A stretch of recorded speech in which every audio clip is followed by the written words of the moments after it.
गुण ब्रह्मा से उत्पत्ति, सतगुण विष्णु से सती थी और तमगुण शिव से जो संहार। ये जो कुछ भी हो रहा है इसका मुख्य कारण तो ये गीता ज्ञान दाता काल है, जो श्री कृष्ण के शरीर में भूत की तरह प्रवेश करके प्रेत की तरह बोल रहा था।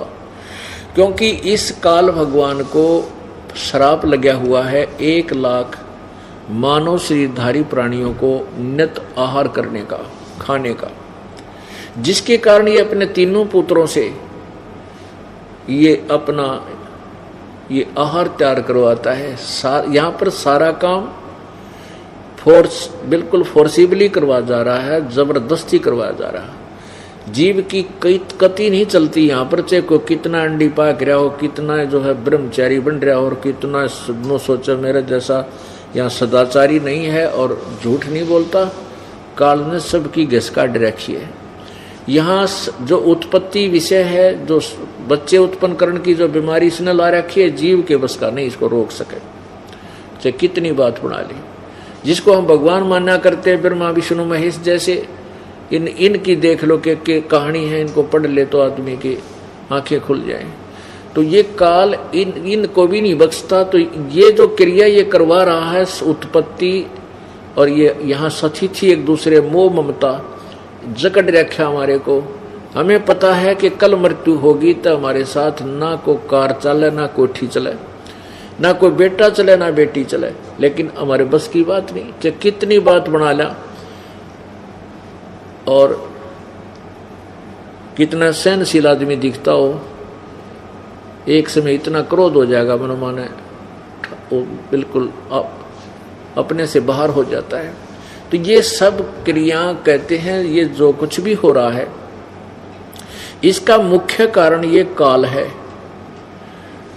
और ये कहता कि मैं इन में नहीं हूं और ये मुझ में नहीं, क्योंकि ये ब्रह्मा विष्णु महेश से दूर रहता है। 21 अपने एक तो 21वें ब्रह्मांड में भी रहता है ये, और प्रत्येक ब्रह्मांड में भी इसने अपना ऊपर के स्थान पर, अपने ऊपर ब्रह्मलोक में एक अलग से गुप्त स्थान बनाया हुआ है, जहां ये अपनी पत्नी दुर्गा को रखता है। और इसने वहां पर 3 स्थान बना रखे, एक रजोगुण प्रधान क्षेत्र, एक सतोगुण प्रधान क्षेत्र, एक तमोगुण प्रधान क्षेत्र। और ये मन इतना पावरफुल है, ये समझ लो ये ज्योत निरंजन ही है।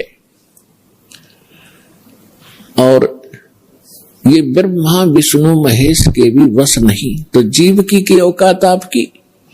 तो जब हम समर्थ की शरण में आते हैं, फिर इसका प्रभाव हमसे हट जाता है और परमात्मा की भक्ति करने से आत्मा में शक्ति आती है। और फिर इस मन की वो बेमतलब की बकवादों को आत्मा रिजेक्ट कर देती है दृढ़ता के साथ। पहले ये दृढ़ता के साथ रिजेक्ट नहीं कर पाती, क्योंकि इसको कोई सहारा नहीं मिलता। तो अब परमात्मा की भक्ति से आत्मा दृढ़ होती चली जाएगी, विकार छूटते चले जाएंगे और आपके अंदर एक विशेष विनम्रता और सद्भावना उत्पन्न होती चली जाएगी, जो भक्त के लक्षण